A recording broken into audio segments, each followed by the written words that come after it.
안녕하세요. 오늘,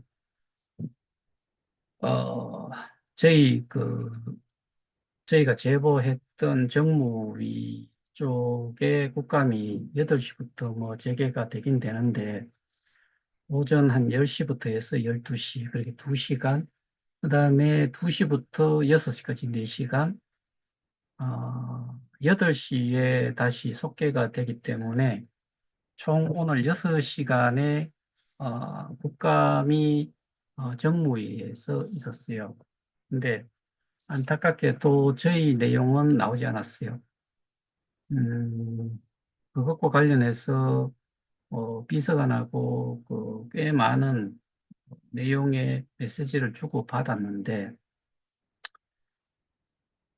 오늘 한 게 금융감독원이었고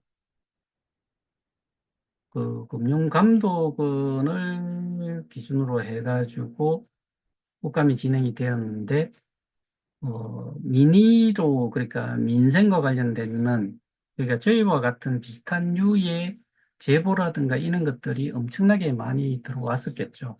제가 제보를 한 쪽도 900건. 그러면은, 그게 저희가 제보했던 의원만 뭐 그렇게 들어왔을 거냐. 어떤 데는 뭐 100건이 들어올 수도 있고, 뭐 수백 건이 들어올 수도 있고, 뭐 1000건이 넘을 수도 있는 그런 제보를 받으신 분들도 계시겠지만, 그런 것과 관련해 가지고는 오늘 언급된 게 하나도 없어요.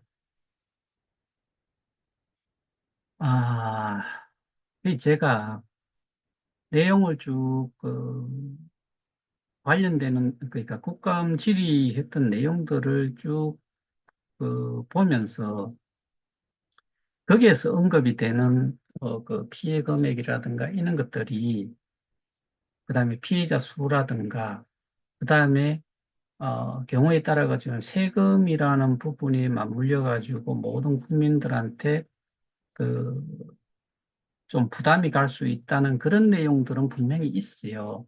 뭐 그런 부분들은 다뤄야 되겠죠. 그런데 오늘도 보면은 한 번씩은 그런 내용들이 중간중간에 의원들마다 있었는데, 뭐 도이치 모터스 관련된 거, 뭐 이런 식으로 뭐 그런 내용들이 차라리 우리와 같은 이런 내용들을 조금 다뤄주는 내용에 좀 포함이 되면은 좋았을 건데, 실제로 제가 오늘 내용을, 국감 질의하는 내용을 봤을 때는 그렇게 국민들 가슴에 와닿을 수 있는 질의를 한 사람이 있느냐라고 봤을 때 저는 뭐, 제 개인적으로는 이게 저희가 지금 답답해하는 부분, 이거를 떠나가지고 제가 생각을 했을 때는 그렇게 와닿는 질의가 있지는 않았다. 저는 개인적으로 그렇게 생각을 하고, 일단 행안위도 서면 질의는 했다라고 뭐 과거형을 썼으니까, 어, 그래서 질의가 들어갔고 답변을 기다린다라고 했고, 그 다음에 정무위도 마찬가지로 서면 질의는 했대요.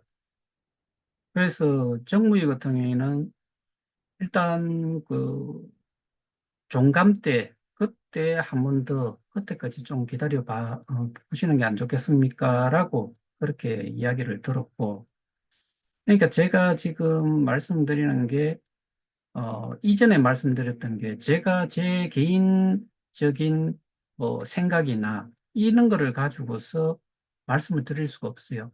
그거는 제가 가슴에 손을 얹고서 양심에 하나도 끄리낌이 없어요. 다 있었던 이야기니까. 국감 제보도 국회의원실에서 제보를 해보는 게 좋겠다. 그 다음에 모 대학교 교수님이 만나서 이야기를 하면서도 마찬가지로 국감 제보를 해보는 게 좋을 것 같다. 그래서 국감 제보에 8월 초부터 그렇게 했던 거고, 그러는 과정 중에서 어, 그 발언권도 한 5분 정도 참고인 자격으로 한 5분 정도 주겠다. 그 다음에 그 기자회견도 뭐 열어주겠다. 그 다음에 뭐 40여 개 그 언론사에도 내용을 좀 제공을 하겠다. 뭐 이런 식의 이야기가 있었기 때문에 제가 말씀을 드렸던 건데, 국감을 쭉 제가 첫날부터 이렇게 지켜보면서 시간이 지나면서 상황이 계속 좀 변화가 있고, 그러면서 좀 비서관 쪽에서도 되게 좀 미안해한다는 느낌을 계속 받으면서, 뭐 어떨 때는 질의 내용 때문에 새벽 1시에 또 제가 카톡으로 연락을 받고 거기에 대해서 정리도 해주고 그랬는데, 오늘까지는 사실 뭐 저희가 원한 만큼은 진행이 된 게 사실 생각보다는 많이 미진해요. 그래서 그 부분에 대해서는 명확하게 제가 말씀을 먼저 좀 드리고요. 그다음에 오늘 그 대구 쪽에 국감이 행안위가 있었고, 그다음에 이것과 관련해 가지고 시위가 모 단체에서 시위가 거기에 대구에서도 있었고, 근데 울산은 제가 잘 모르겠어요. 울산은 뭐 어떤 분이 제보를 해주신 분이 없어가지고 울산은 모르겠는데, 울산은 뭐 소위 말해서 자칭 찬티라고 하는 쪽과 그 대구에서 했는 그 단체 시위한 단체가 거기에서 뭐 맞불 시위, 그러니까 먼저 시위를 결정을 하고 일자를 잡아놓은 거는 모 단체가 먼저 했고, 소위 말하는 안티지요. 그다음에 그러니까 저쪽에서 이야기한 자칭 찬티라고 하는 쪽에서 이야기한 거고, 거기서도 오늘 오후 2시에 그쪽에서 구속영장 실질 심사인가 그거에 대해 가지고 맞불 시위처럼 그렇게 아마 했을 거는 같은데 들은 바는 없습니다. 자, 여기에서 제가 조금 그, 이 제가 받았던 내용을 가지고 조금 말씀을 좀 드리기 위해서 지금 화면 공유를 하고 있는데, 그러니까 저는 있는 그대로의 내용만을 가지고서 이야기를 좀 합니다.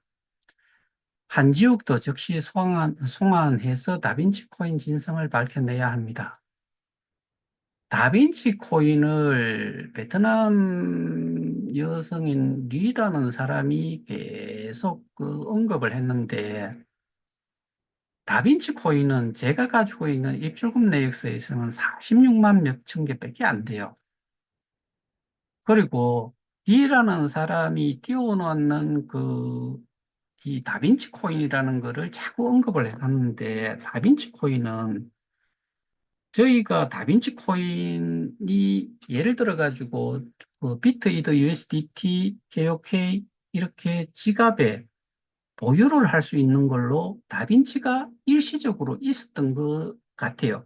그러니까 뭐 그렇게 주장을 하는데, 실제로 다빈치 코인의 개수는 입출금 내역서에서 봤을 때 46만 몇천 개인가 그거밖에 보이는 게 없어요. 그러니까 이거를, 그리고 이 한죽이라는 작자가 다빈치 코인에 그 관련이 있다라고 보는 것보다는, 이 한지욱이라는 사람이 남경대학교에서 앱이 개발이 돼가지고, 그거를 가지고 들어온 사람이 한지욱이라 그렇게 아셔야 돼요. 그러면은, 다빈치 코인이 문제가 아니고, 비트이더 USDT도, USDT에 관련이 있는 자도 한지욱이에요. 근데 왜 다빈치 진상을 밝혀야 한다라고 이야기를 하는지 저는 아예 이해가 좀 되지 않고요. 그다음에 결전의 날이 밝았습니다. 꼭 좋은 결과 있었으면 좋겠습니다. 뭐 쭉 해가지고, 그리고 궁금한 점이 있는데, 행안위랑 정무위는 건들지 말라고, 뭐 제 이름이죠. 허재백이 한다고 하던데 허 회장이 하신 건가요? 행안위랑 정무위. 뭐 둘 다 지금 제가 말씀드렸다시피 뭐 그 대면 질의는 하지를 지금까지 못했고 행안위는 대면 질의는 없을 거고 정무위는 25일까지 기다려봐야 되고 그런데 어, 건들지 말라 뭐 이 그 표현을 이렇게 했어요. 어쨌든 저희가 이게 일찌감치 좀 진행을 했던 거니까 뭐 여기에서 이야기하는 그러니까 작년 정무위는 하루 전날 그 제보를 했다 그러면 저희는 정무위 같은 경우에는 8월 초, 그다음에 어, 이 행안위는 사실 좀 늦었죠. 9월에 8월 말에 했다가 한 2주간을 모 의원 쪽에서 2주가 지나고 나서 손을 드는 바람에 새로 어프로치를 한 데가 그 요번에 그 서면 질의가 들어가는 그 의원실이에요. 그러니까 그게 9월, 만나기는 9월 17일인가? 뭐 그때쯤 만난 거고, 그 전에 이미, 어, 그 자료를 다 보내주고, 실제로 만난 게 9월 27일인가 그렇고, 거기에서 질의 내용들을 정리를 한 걸, 먼저 보내준 걸 제가 다시 어, 피드백을 해주고 뭐 그렇게 했던 건데 저희는 저희가 할 수 있는 거는 해왔던 거고 근데 어, 오늘 대구에서 열리는 국감이요. 지난번 행안위는 조은희 의원, 김상욱 의원, 제가 만나신 분들이니 우리 쪽에서 하신 그 고라고 한 거고, 정무위는 허 회장이 한다고 해서 그냥 패스했습니다. 오늘 두 분 의원도 제가 만나신 분들이니 저희 쪽이겠죠. 이게 무슨 의미인지를 저는 사실은 잘 모르겠는데, 뭐 이런 의미인 것 같아요. 오늘 대구에서 열리는 국감은 이 두 의원이, 이 두 의원을 만났기 때문에 대구에서 국감이 열린 게 아니고요. 오늘 대구에서 국감이 열린 이 행안위의 내용은, 행안위가 뭐의 약자나 하면은 행정안전부인가 그럴 거예요. 그러면은 행정과 관련된 기관 단체, 그러니까, 어, 지역 기관 단체장 국감을 온 거지요. 그런데 여기에서 언급한 내용을 보면은 뭐 이런 내용은 일반 사람들은 또 그렇게 생각을 하겠죠.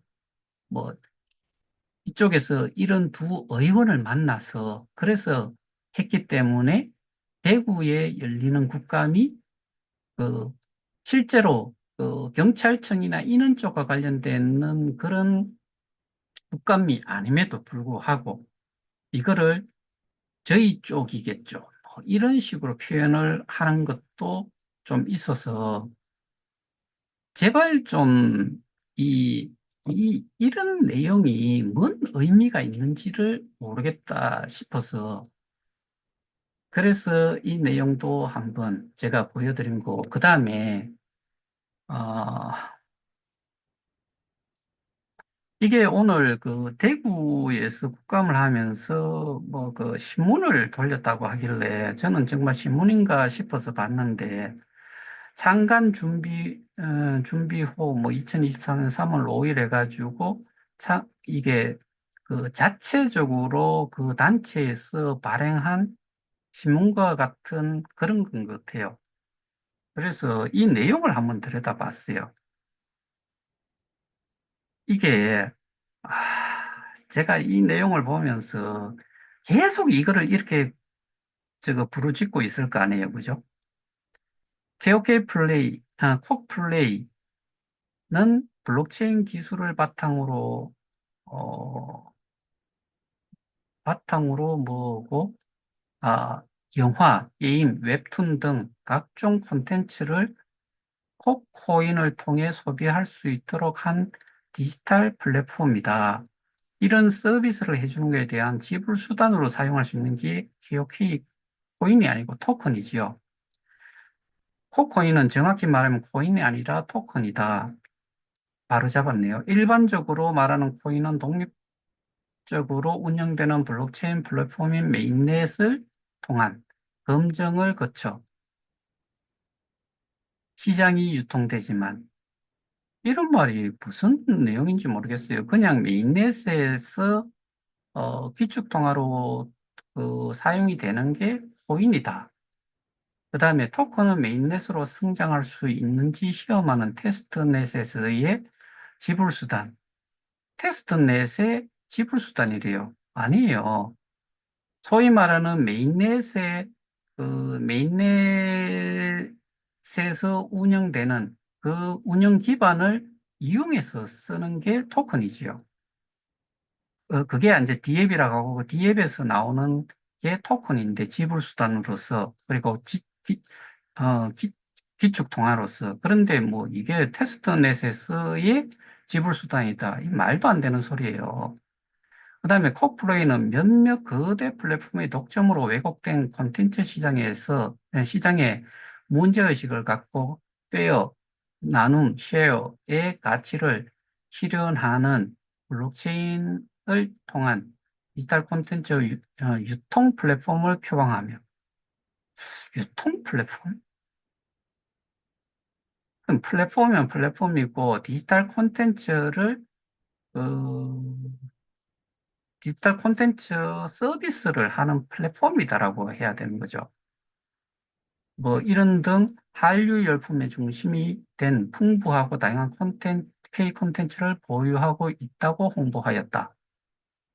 내용은 좀 다르지만은 이런 내용으로 어, 언급이 된 거는 맞지요. 뭐 우리도 통상적으로 그렇게 알고 있으니까. 그러나 KOK가 사업 아이템으로 주장하는 K 콘텐츠는 실체가 없었다. 이거는 K 콘텐츠의 실체가 없었는 게 아니고 볼만한 게 없었다라고 말을 하는 게 맞고 TV의 경우 제공되는 영상의 종류가 10개에 불과하며 유튜브 등에서 무료로 볼 수 있는 것들이다. 이거는 대충 이제 저도 어그리해요. 아, 2019년 론칭 이후 이렇다 할 서비스나 콘텐츠가 제공되지 않았다. 어그리. 그렇다면 실체가 없는 K 콘텐츠를 근거로 하여 코인을 것일 뿐, 어, 발행한 것일 뿐이라 코인은 가치를 지닐 수 없다. 이거는 말이 안 되지요.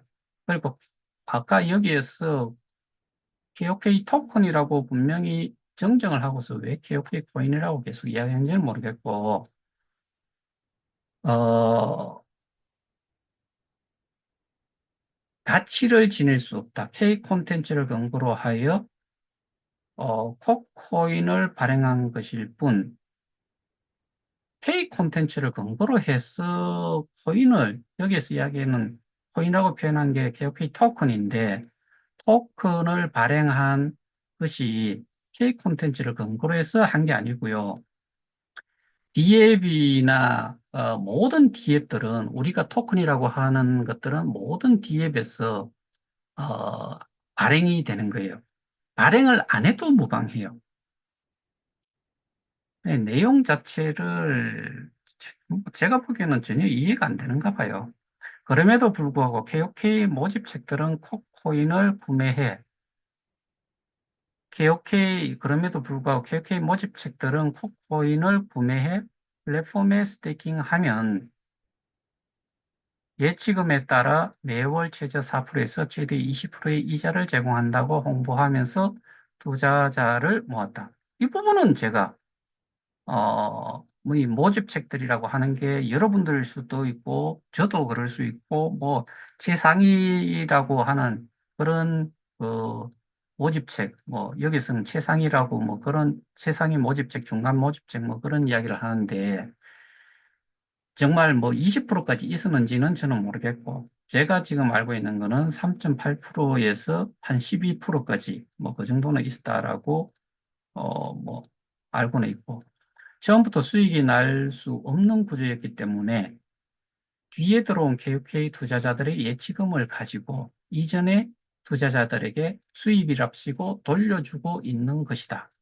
이 내용이 오늘 뿌려진 거예요. 제가 그래서 뭐 사진을 한번 찍어봐 달라고 했는데, 자, 여기에서 처음부터 수익이 날 수 없는 구조였기 때문에 뒤에 들어온 KOK 투자자들의 예치금을 가지고, 여기에서 예치금은 스테이킹을 이야기하는 것인데, 스테이킹 해놨는 거를 빼가지고 먼저 들어온 사람, 그게 뒤에 들어온 KOK 투자자들의 예치금을 가지고 이전의 투자자들에게 수익을 합치고 돌려주고 있다. 이거 돌려막기를 이야기하는 거죠. 소위 말해서. 여러분들이나 어느 한 분이 여기에 대해 가지고 이렇게 받으신 분이 있으면은 정말 손 한번 들어보세요. 제가 알고 있기로는 한 명도 없어요.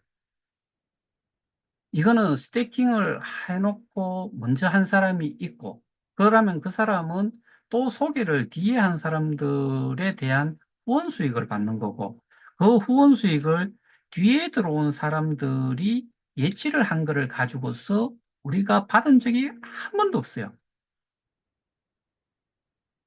그러니까 내용 자체를 아예 이해를 못하고 있다. 우리는 15개 보상용으로 그리고 유통용으로 유통을 15개를 하겠다고 한 거기에서 보상을 통해서 이 15개를 저기 뭐고 어떻게 보면은 유통을 시킨 거죠. 우리가 스테이킹을 하면 스테이킹에 대한 보상, 사람을 소개하면 후원 보상, 뭐 그리고 거기에 다단계식의 등급 수익이라는 게 있었기 때문에 그것들을 뭐 보상이라고 주는 게 결국에 누구 거를 빼가지고 예치된 거를 예치금을 가지고서 이전 투자자들에게 수입이랍시고 돌려주는 경우는 한 번도 없었다.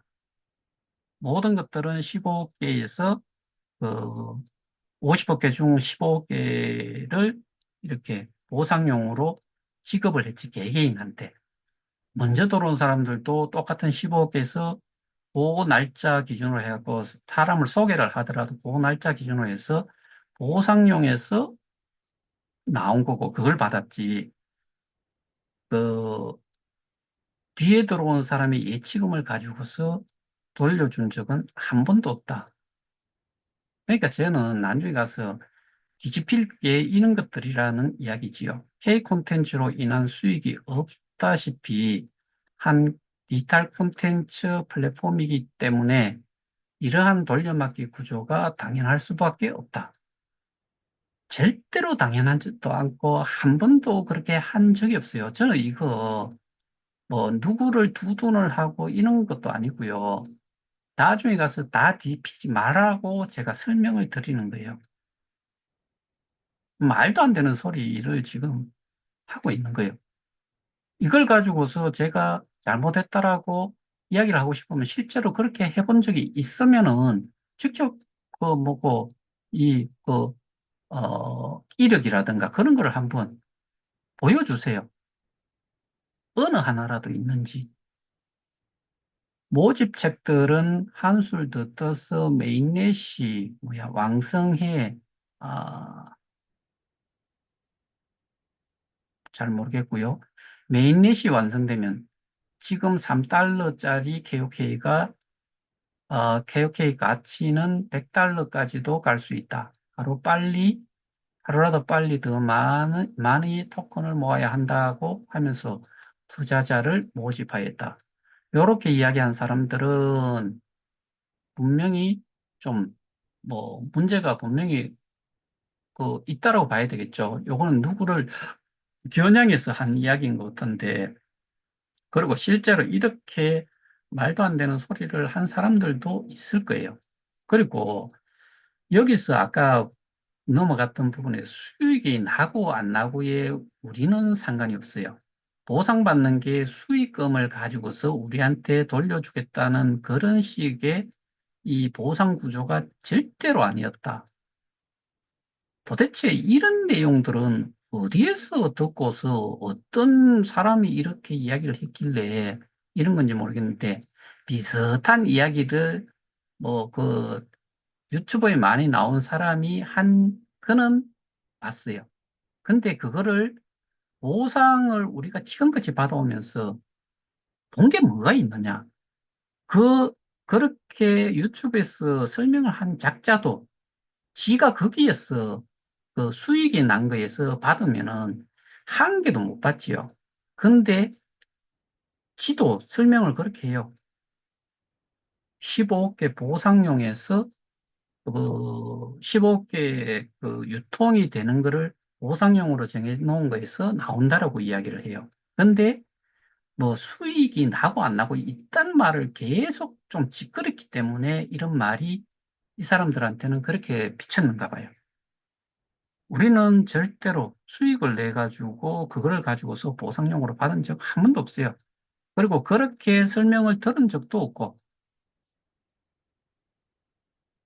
피해자 90만 명 피해액 4조 원, KOK는 구매 금액의 7에서 12%에 달하는 수당을 KOK 토큰으로 지급했고 누가 이게 KOK는 구매 금액의 7에서 12%에 달하는 수당을 KOK 토큰으로 지급했고 이게 아니고요.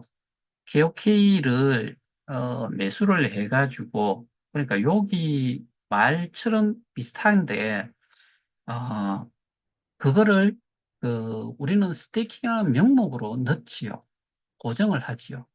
그러고 나면 거기에 해당이 되는 옛날에는 7에서 12%뭐 7, 9, 뭐 이때는 저는 잊지를 못해 봤으니까 모르겠는데 하여튼 이런 때가 있었대요.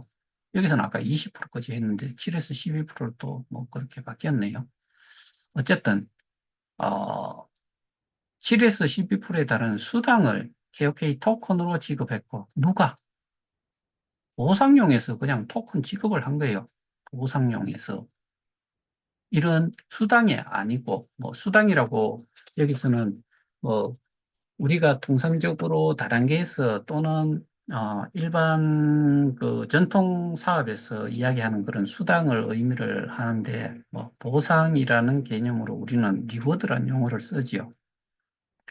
또 다른 투자자를 유치해 올 경우 유치 인원에 따라 수당도 지급했다. 아니지요.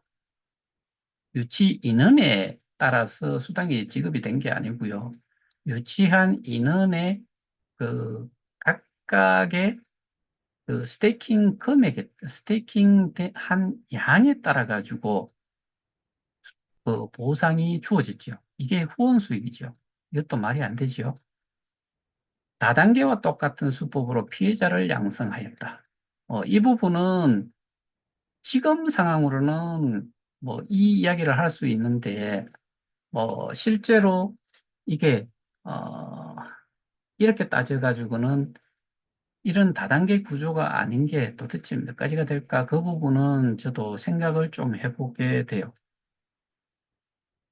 꼭 이 다단계와 같은 수법이라 가지고 피해자가 양성이 된 게 아니고요. 지금 문제는 우리와 같이 지금 그 고발 조치를 하고 그 범죄 행위가 뭐다.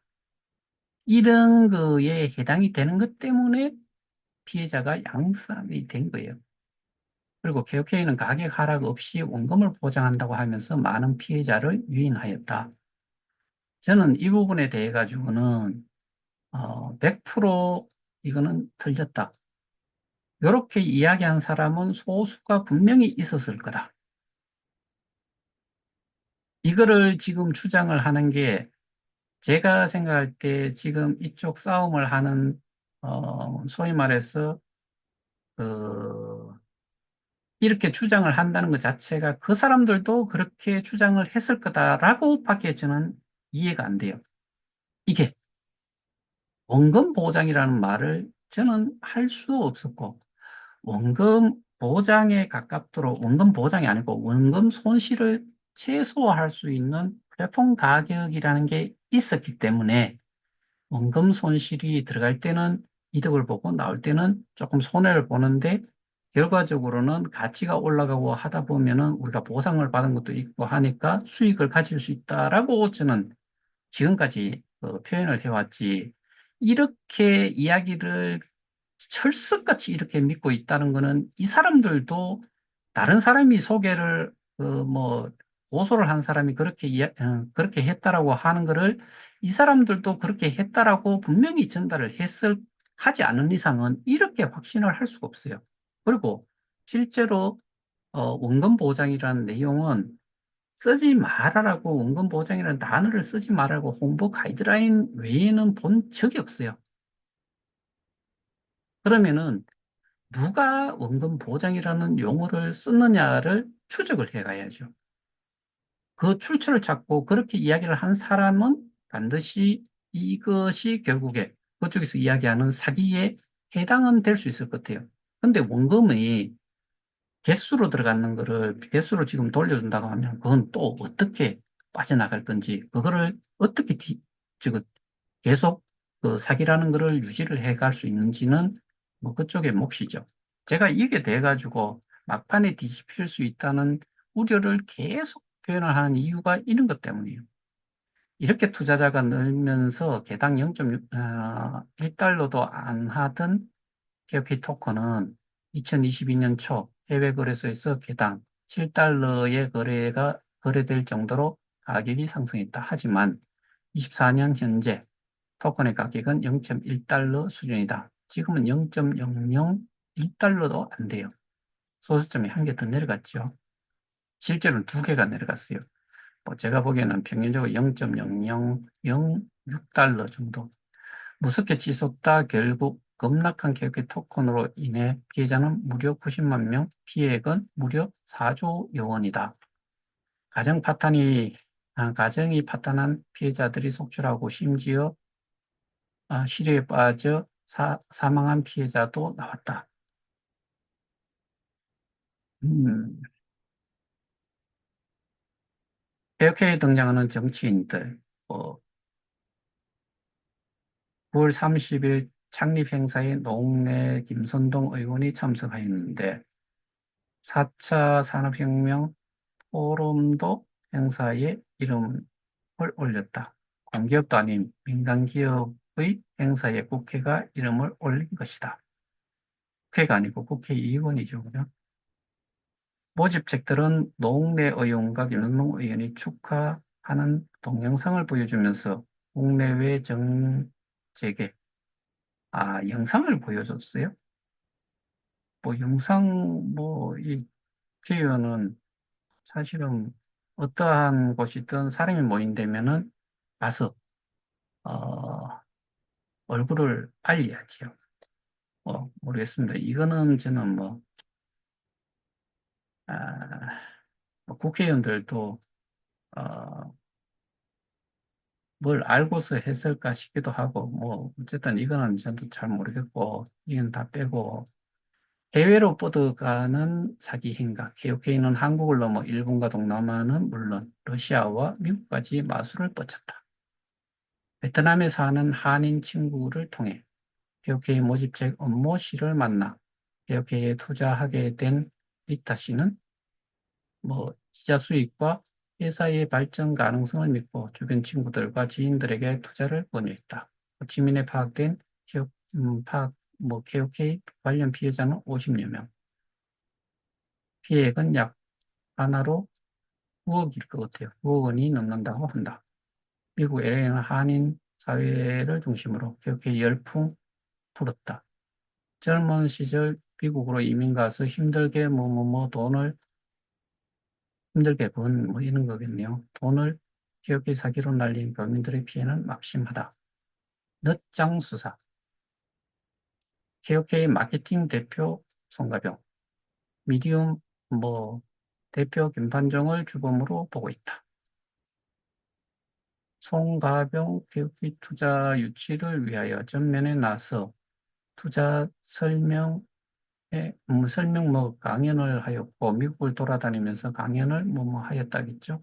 임판정은 KK 플레이 애플리케이션의 운영 관리를 맡았을 뿐이며 KK 플레이를 인수 미디움 재단과 주식회사 미등은 별개라는 선을 그었지만 하지만 2022년 12월 김반장 K스타디움이라는 새로운 재단을 만들어 K스타디움 PT이겠네요. 재단을 만들어 기존 KOK 투자 뭐뭐를 계속 유치 중이다. 투자자, KOK 투자자. K스타디움은 KOK 투자자를 유치하는 건 아니지요. 피해자들은 2024년 4월부터 KOK 관련 뭐 고소하기 시작하였다. 뭐 이런 거겠네요. 그러나 2년이 다 되어가는 뭐 수사는 지지부진하다. 전국 뭐 사건임에도 불구하고 울성기행 잘석에서 뭐 이렇게 되고 이러한 부실 수사가 이어지자 오히려 개혁회 고소한 피해자를 명예훼손으로 고소 뭐 이건 안 이제 저도 고소를 당했고 뭐 다른 단체에 이거를 어, 배포를 한 거기서도 마찬가지로 어, 고소를 당했죠. 그래서 제가 오늘 저희 상황도 말씀을 드렸고 그 다음에 저쪽 그 시위라든가 그다음에 거기에 뭐 배포가 되는 이런 유인물도 이렇게 받아봤는데 신문 같은 경우에도 뭐 자체 발간 신문인 거 없고 그래서 뭐 근데 거기에 나와 있는 내용이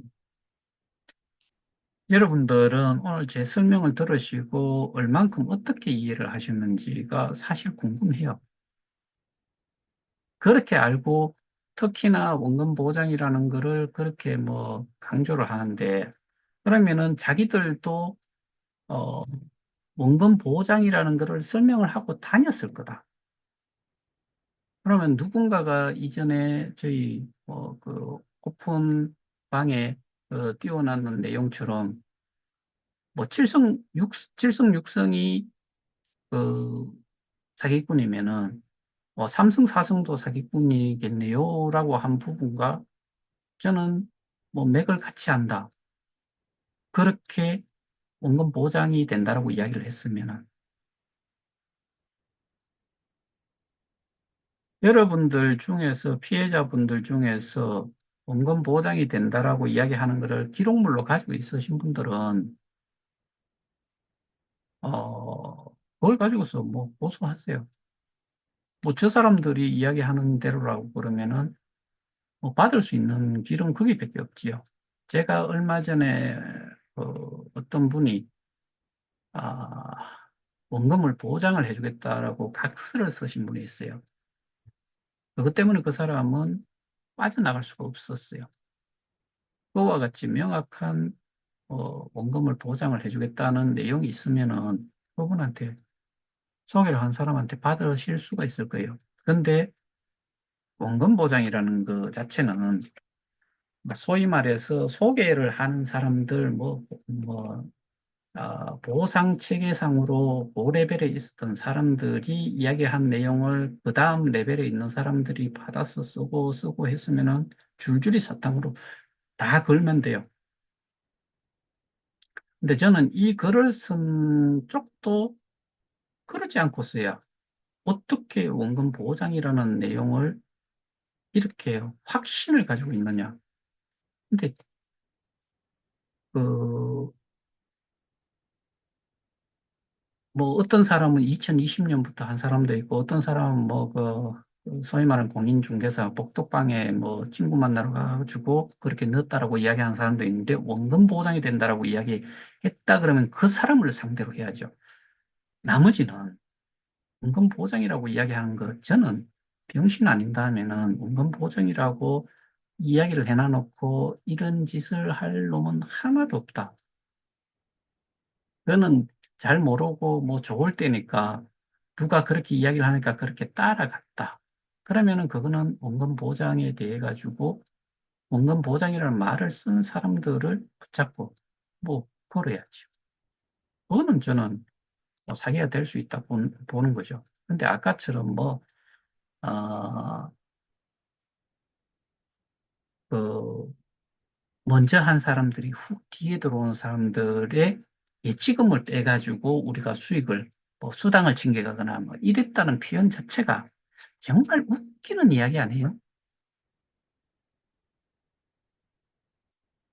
그러니까 그런 내용들을 기본적으로 제대로 안 상태에서 제가 국감에 제보를 했고, 뭐 지금 상황이 좀 변하긴 했지만은 28분간 할 수 있는 데는 없어요.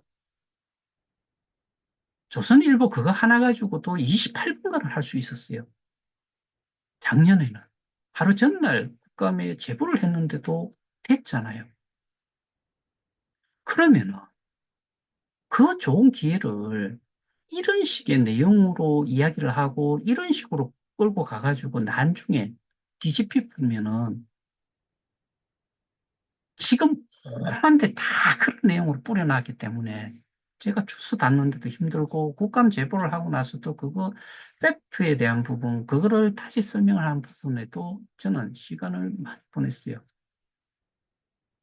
그럼 저 같은 경우에는 저쪽에서 정말 대단한 일을 했네요. 고맙습니다. 이래야 될 것 같아요. 아니면은 막 그냥 미칠 것 같아요.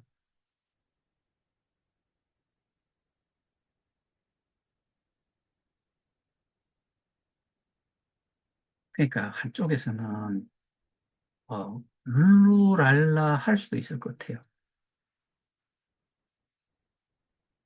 뭐 저렇게 저렇게 그냥 질질 끌고 가다가 뭐 기소돼도 기소돼가지고 그거 뭐 내용을 그렇게 딱 이야기를 하고 실제로 시스템 지금까지 했는 거 다 이력을 보여주고 한다 그러면은 누가 이길 것 같아요?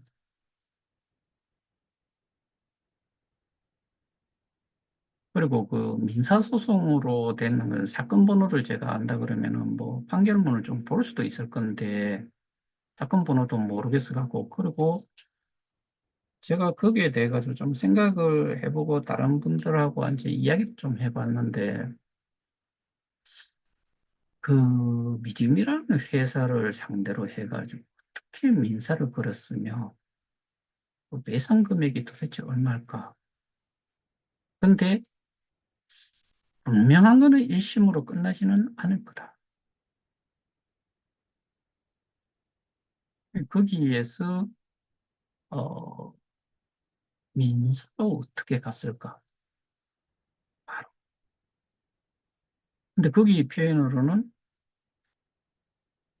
그 미디움이라는 데가 주인이다라는 표현이 나와 있는데 그게 도무지 뭐 그 계약서가 어떻게 작성이 돼 있는지 그러면 지금 우리가 본 것이 근데 이게 말이 안 되는 게 제가 다 설명을 드렸어요.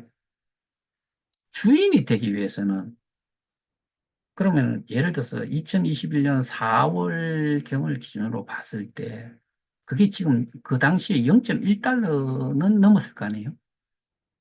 뭐 0.1달러라고 생각을 합시다.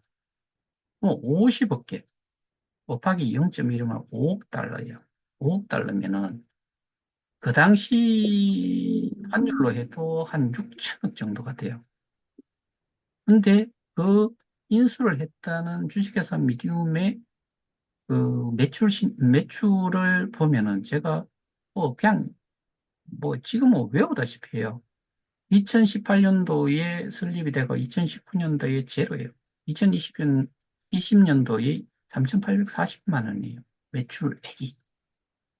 뭐 영업이익도 아니고 순이익도 아니고 3,840만 원. 그러면은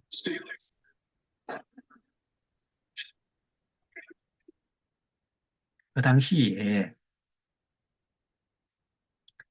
자본금이 얼마냐? 한 12억 정도 돼요. 매출이 하나도 없으면은 번 게 없으니까.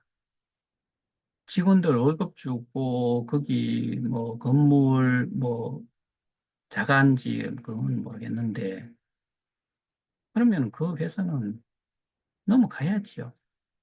그런데 돈도 없는데 KOK만 가지고 또 그 당시에 0.1달러로 계산을 해도 6천억이고 비트이드 USDT가 그 당시에 있었는 것까지 다 합치면은 도대체 그거를 감당을 할 수 있는 돈이 있어요. 그 다음에 그 당시에 인수할 여력이 없었다고 분명히 공지사항이 있었지요.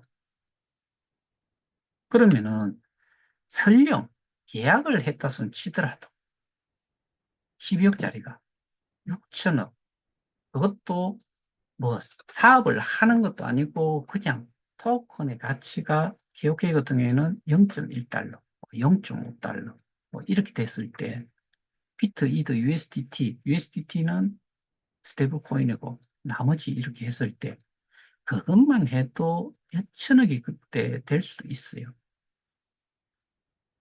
그거를 여러분들 비트나 이더, USDT 살 때 뭐 USDT는 갖는다고 하면은 그냥 1달러에 1대1이니까 뭐 100달러치를 사면 100개가 있을 거고 그런 거잖아요. 비트코인, 이더리움 이런 거 살 때 여러분들이 돈 주고 샀죠. 뭐 국내에서 하면은 바로 하나 가지고 비트, 이더 살 수 있어요. 해외 거래소로 가면은 트론이나 리플 팔면은 USDT가 생기고 거기에서 사가지고 거기에서 비트나 이더 살 수 있어요. 그러면 그게 몇 달러를 하는 거예요. 그 당시에 예를 들어서 뭐 한 10,000달러를 했다. 비트코인이. 뭐 정확하게 지금 그거를 찾아볼 수는 없는데, 그럼 그런 것들을 사가지고 스테이킹을 해놨는데, 우리가 스테이킹한 자산을 저런 돈도 없는 제 상식으로는 2021년도에 KOK와 만나지 않았다 그러면은 저 회사는 없어졌을 정도의 수준이라고 저는 봐요. 매출이 없는데. 그러면은 직원은 뭐 100명, 200명, 300명 뭐 그 정도 된다고 하면은 어마어마한 고정비가 나가고 그거 외에도 뭐 다른 것들도 고정비가 많지요. 그런 거 나갔을 때 그 회사가 지탱을 할 수가 있었겠느냐. 그런 회사가 그 정도의 금액의 이 그 자산 가치를 가진 거를 인수를 어떻게 해요? 이게 계약이 돼 있다 손쳐도 이거는 완전히 불공정 거래지요. 말이 안 되는 계약이지요. 그래서 제가 제보를 한 거잖아요. 국감에. 근데 거기가 어떤 식으로 해가지고 민사까지 가가지고 승소를 했다라고 이야기를 하는지, 로또 주식회사 미팅을 상대로 해가지고 뭘로 그랬는지 도무지 저는 이해가 안 돼요. 그래서 제가 생각이 뭐 제가 유추를 해보건데 제시를 하는 쪽이나 그다음에 25명 해봐야 그 돈이나 되겠어요. 그 저기 지금 우리가 고발 조치를 한 거기가 보관을 하고 있어야 될 그 비트이더 USDT만 해도 3조 원이 넘는데 그 25명이 얼마씩 예를 들어서 1억 원씩 해가지고 25명이라고 하면 25억 원, 25억 원이잖아요. 100억 원이라고 한들 그게 돈이겠어요? 근데 그 기준이 도대체 뭘 가지고서 그렇게 그쪽에서 민사로 어 민사 싸움을 했는지, 그러니까 그게 이제 계약서가 보였으니까 그쪽에서 그 승소를 했다는 쪽에서 이야기가 주인이라고 이야기하잖아요. 저쪽이 주인이 될 수가 있어요. 그러니까 모든 것들이 막 뒤죽박죽이 돼가지고 내용 자체가 어떻게 보면은 제가 보기에는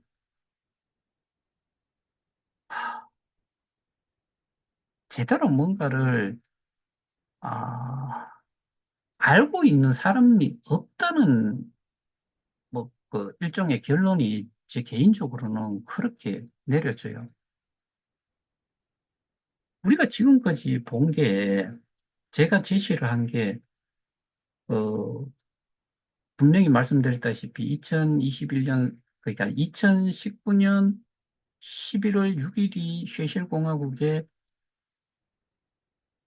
이 KOK 파운데이션이 설립이 됐고요. 쭉 왔잖아요. KOK 플레이라는 이름으로 공지가 계속 나왔지요.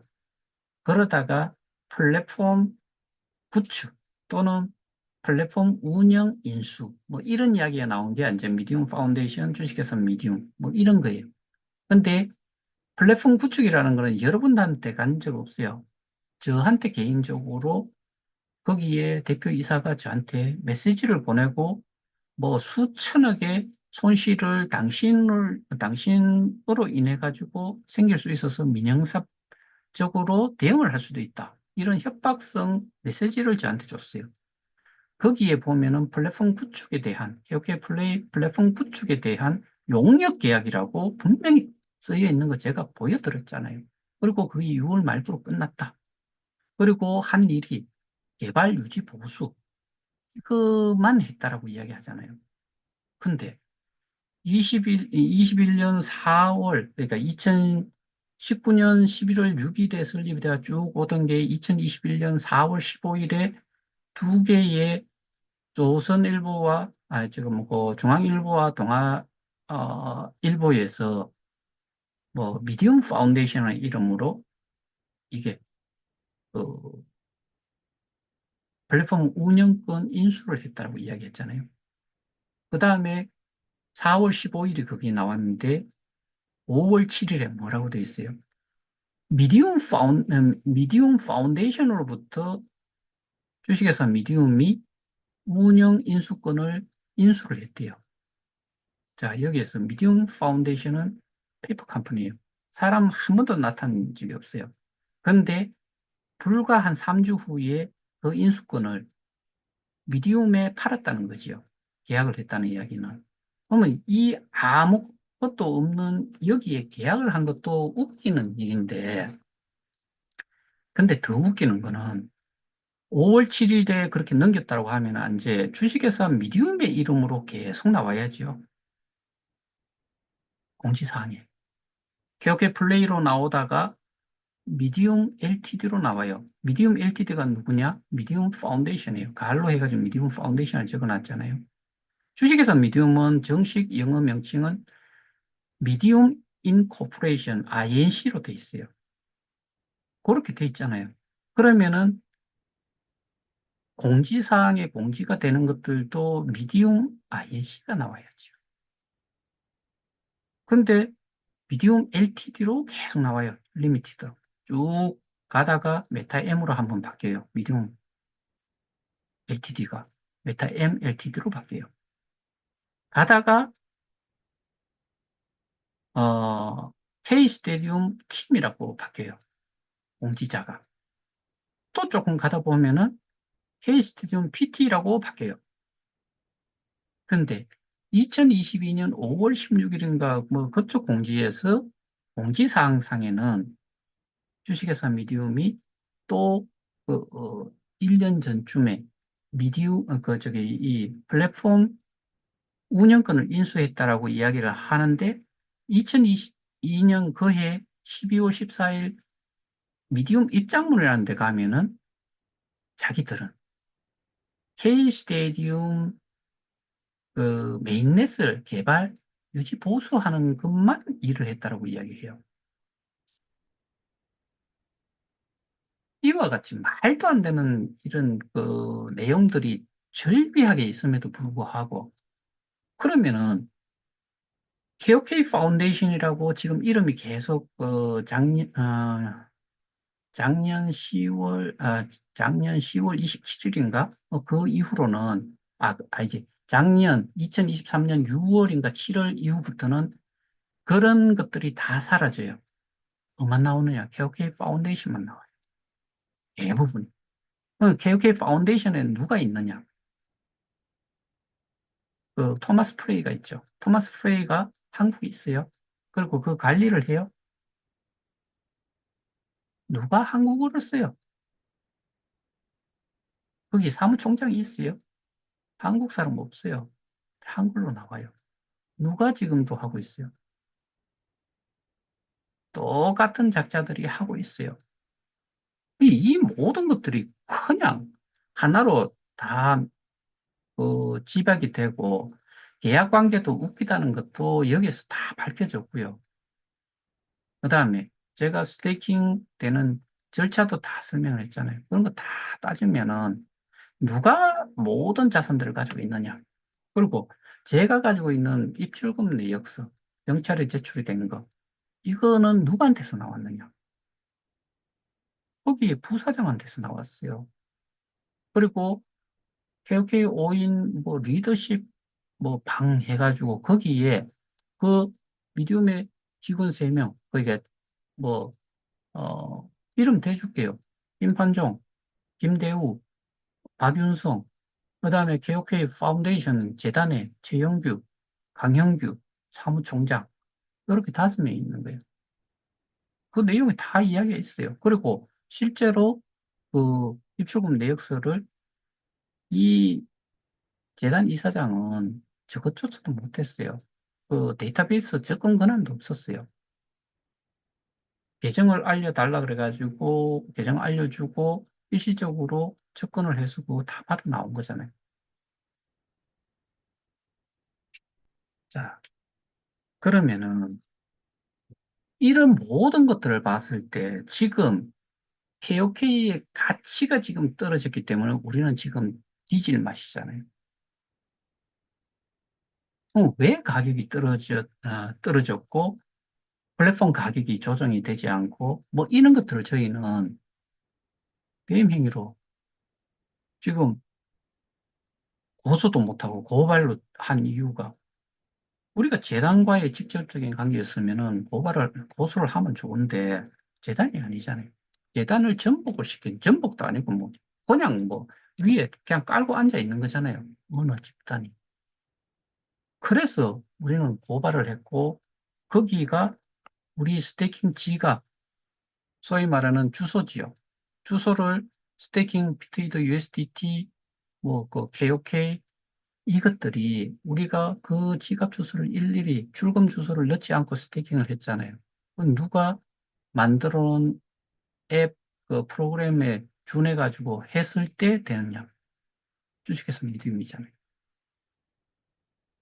이런 정말 그 아주 우리가 100% 그렇게 알고 있는 거. 그다음에 제가 하나 말씀을 계속 여러분들 뭐 이 온라인상으로 못하는 게 하나가 더 있죠. 그거는 블록체인 전문가를 통해서 확인이 된 거고, 우리가 그걸 정말 말도 안 되는 경우가 또 하나가 있어요. 여러분들 아세요? 그게 있으니까 오입금 시키고 지들이 다 가져갈 수 있었던 거예요. 그게 빼고 넣고 뭐 해가지고 그게 정상적으로 그 재단 지갑으로 다시 스태킹 지갑으로 들어갔는지 오입금이 정말 그렇게 일어났는지 다 따져봐야죠. 근데 우리는 지금 계속해서 어느 한쪽에서 자기 유사수신이라고 해가지고 계속 하다가 지금은 그것도 뭐 제가 확실히 알고 있는 거는 인지수사로 바뀌었고 뭐 횡령이라는 것도 추가를 하고 뭐 이렇게 한 이유가 우리 배임 횡령을 했어요.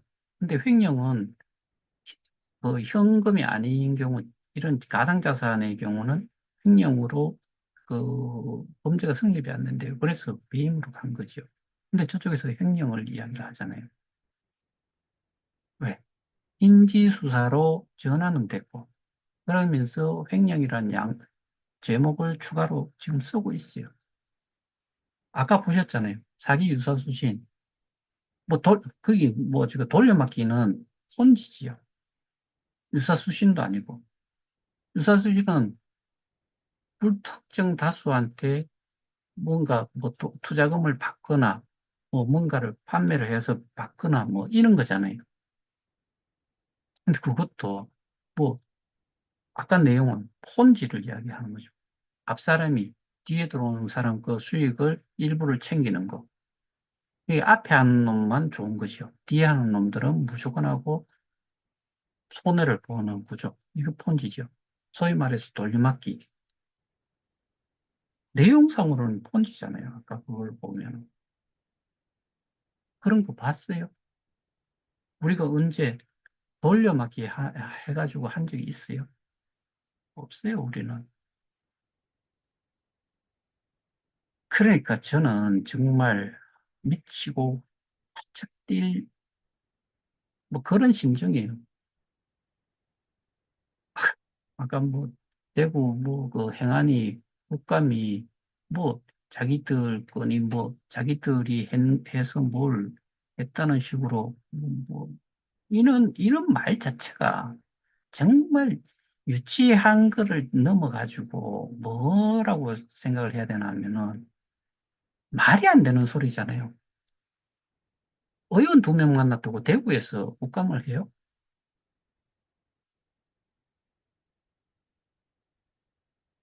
여러분들, 어, 개인 의견에 맡기고 판단에 맡기겠습니다. 저는 뭐, 일단은 정확하게는 좀 알려드려야 될 거다라고 생각을 했기 때문에 그래서 오늘 두루두루 전반적으로 제가 지금 진행이 되고 있는 것, 뭐 이런 거 포함해가지고 다 말씀을 좀 드렸습니다. 참조하시기 바랍니다. 이상입니다. 마치겠습니다.